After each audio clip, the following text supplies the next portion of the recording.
the Meg Vision XAI. This has a giant display on the outside of the chest because it looks extremely cool, and it actually does have some functionality because it's kind of like having a second monitor. Core Ultra 9 285K RTX 5090, and it actually comes with a gaming keyboard and mouse in there. 5090 RTX. This is the 322 URX QD OLED gaming display, 240Hz refresh, extremely fast response time, supporting DisplayPort 2.1, and also Type-C 98-watt capable. This is going to be a nice little setup. Glass panel on the side. Obviously, you can admire your components. MSI badge in the corner. Easy access on the side here. So, a couple of USBs, analog audio, USB-C port. A lot of ventilation on the top as well. And then the front is dominated by this display. It's in portrait orientation. It kind of reminds me of the early Tesla Model S that had like the portrait display in your dash. But it's big. This is like 13 inches. It's like having a laptop screen in a portrait mode. Power switch on the top. When you think of power, you can think of it in so many terms. A bodybuilder, or a bomb, or a V8 truck, or that. They're all power, but in different ways. This is extremely dense power. I just noticed there's an actual manual switch to choose between silent and gaming. Time for silence. The revelation of legend. High Seals fans for this. Cool. Bunch of USBs, my goodness. 1, 2, 3, 4, 5, 6, 7 USB-A. Couple of Thunderbolt, another Type-C. Catches for a Wi-Fi antenna. Analog audio. 1 HDMI and 3 DisplayPort. Kinda like that they've included what they're calling a gaming keyboard and mouse. Does that mean it's mechanical?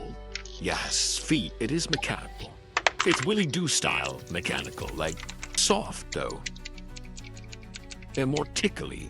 That's a good one, Will says. HDMI, DisplayPort, Type-C, upstream, USB. Check it out. You've never seen a system like that, and the way it's set up right now is as an extended desktop, but the part that I was less aware of was the interface that was built specifically for this, and that's this dashboard right here, which gives you access to things you might want to control rapidly that are sort of more associated with the system itself, and you don't want to like reach into a menu or something. That's what they built this display for, and what they built this interface for. Look at this thing. This is going to give me quick access to all kinds of aspects. First of all, do you hear how quiet this thing is? And I'm not playing right now, but still, wow.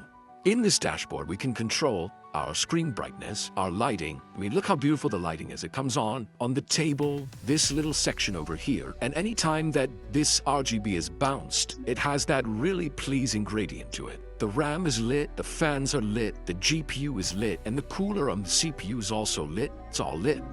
We can also turn the screen off completely if we want to. We can quickly change our preset from gaming to working to meeting and to entertainment. So these presets are obviously going to adjust the performance of the system. You can also have it do this automatically, so you launch a game and then that happens. We can control whether or not we have this animated background by clicking this button here. We can click here, which will bring up our lighting effects, our audio effects, visual and performance effects. We can also see certain things we might want to see frequently, like a CPU fan speed, a pump fan, GPU fan, and so on. I can scroll down here and quickly change my user scenarios if I want to jump into a silent mode. As an example, we also have our different sync settings for our lighting, like we might want to switch to breathing, for example.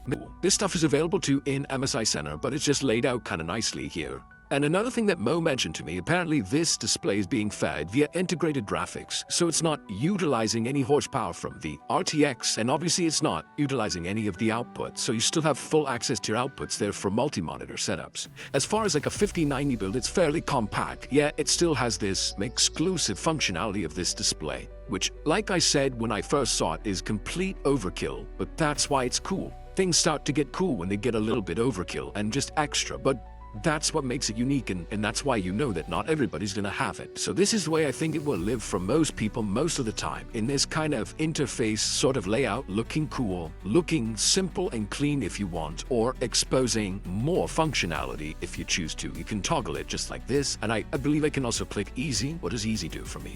And there's different themes, and you can also go ahead and upload your own if you prefer. But let's just, and when I go to gaming, it's more ambience, quiet time, relaxation, like Elon.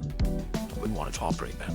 I was like, I'm getting implicated. I'm a Tesla investor. Leave me out of it. I don't know, but like whatever he was in Diablo, it got the whole world was like, is it possible for him to be running 7 companies, flying to space, electric cars, Neuralink implants, robo-taxi, and Diablo rank?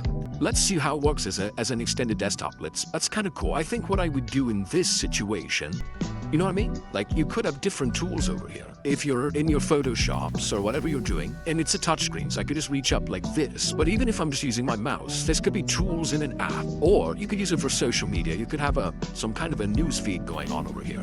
So it actually has built-in speakers.